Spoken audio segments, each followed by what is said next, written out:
ويلكم بيبي.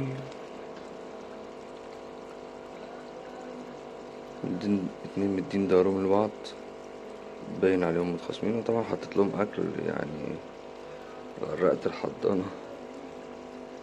اكل بيبقى متخصص بس اول اسبوع او 10 ايام. تعال نشوف اخواتهم هنا. طبعا انا حاولت احط الصخرة اهي في واحدة هنا اهي، حاولت احط الصخرة عشان خاطر ما يتاكلوش لو هي جعانة، وحطيت لها اكل كتير طبعا. اهي هي دي طبعا بلاتي، مستويات محترمة جدا. اول مرة افرغ بقى من البلاتي، كنت عايز بصراحة اعمل جيل كده حلو.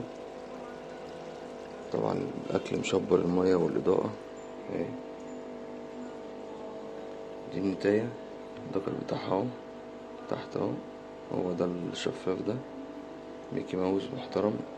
كل الكلام ده من عند كابتن طارق طبعا، مزرعة الكابتن. وحتى الميكي ماوس بتاعها في الديل برضك باين شوية، بس طبعا مش زي التاني. طبعا في شوية حاجات كده حلوة ولذيذة هوريها لكم الأيام الجاية، ربنا يكرم بس ودول يطلعوا على خير، وأوريكم بقى ايه الزريعة بتاعت الجابي برضك، ونعيش مع بعض الفترة الجاية، نأكلهم بس ويكبروا ويا رب ما يتاكلوا. غدارة يا بنت الغدارين، بتعملي ايه؟ انا مسافة ما غبت عنها ودخلت لقيتها قاعدة تحت الحجر عمالة تقرقض. يا ترى كلت حد منهم ولا عملت ايه؟ انا زودت شوية نباتات طافية كده عشان الجذور بتاعتها زي كده ايه يستخبوا فيها، لسه كان في حد داخل هنا كده يحاولوا يتداروا فيها وهي مش، وفي اتنين مستخبين جوه اهي، منهم واحدة اهي، يا مسهل بقى. حاولت اصطاد واحدة اهي، وحطيتهم في حوض العرض، فصلت الأم بقى عشان لو لسه في عندها أي ولدة، بس أفكر أرجعهم تاني الحضانة طالما هم ايه لسه ايه قاعدين على الأرض اهو.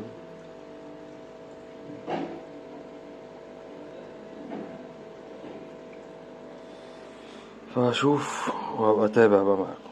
طبعا أنا قعدت أفحص فيهم كده، لقيت فيهم واحدة ميتة نزلت بكيس مح كبير قوي، اللي هي الشفافة خالص دي اللي جنب البتاع، ايوه دي، ايوه مش عارف انتوا شايفينها ولا لأ. هي دي اللي جوه الشبكة دي، وفي بضاية مش مخصبة الصفرة دي، ايوه اللي كانت بطاطا طاير دي، هي اللي جوه الشبكة دي. لازم تتأكد ان انت بتطلع الحاجات دي اهي. شايفينهم معينين، دي سمكة ميتة نازلة بكيس مح كبير قوي، والصفرة دي بيضة مش مخصبة. لازم كان أول بأول تنضف كده عشان هما يبدأوا يعيشوا مرتاحين، وما يبقاش فيه أي فاجنس ولا أي مرض في الحوض بتاعهم. بس إن شاء الله خير.